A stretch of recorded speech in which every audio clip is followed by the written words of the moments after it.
It's amazing that I made the cut, isn't it?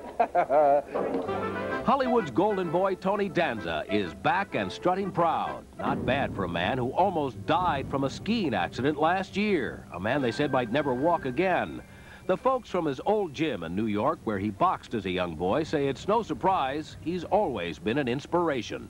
When somebody from your area makes it, it's like you make it in a small way, you know, and you say, well, gee, he made it, we can make it. Tony Danza was a survivor, a guy who could take a punch and a guy who could give one. His intelligence and his hard punch is what made him a good fighter. He was sort of like a Rocky Graziano, very strong, and threw a lot of punches.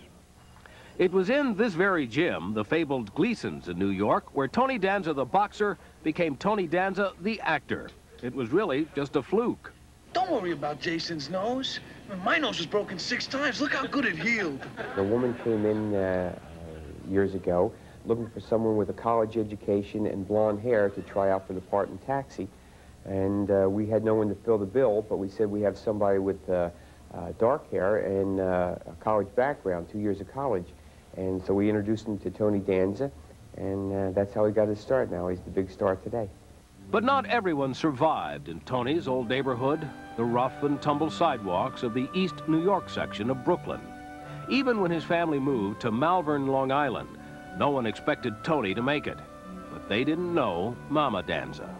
Tony's brother Matty, who runs a very successful restaurant in Hollywood, told me the key to their success as kids was their mother.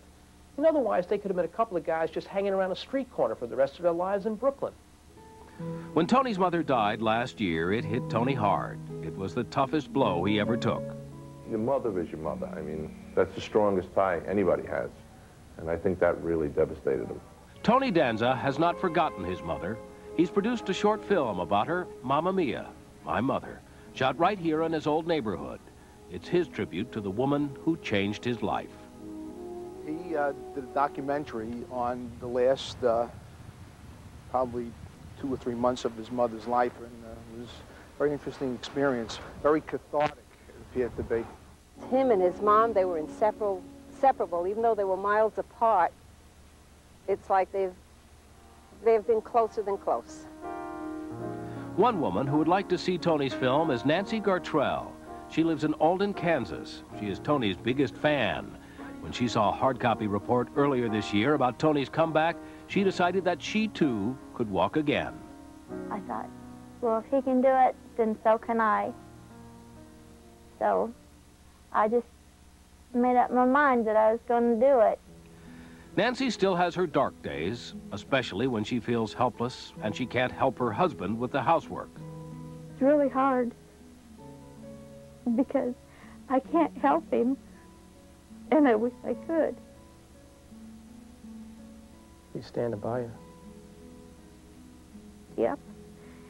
Through thick and thin. Nancy is struggling with the twilight of her life, and she'd like to meet Tony before the sun sets. What would you say to Tony if he could be here right now? Just keep on being the person that he is, the great person that he is.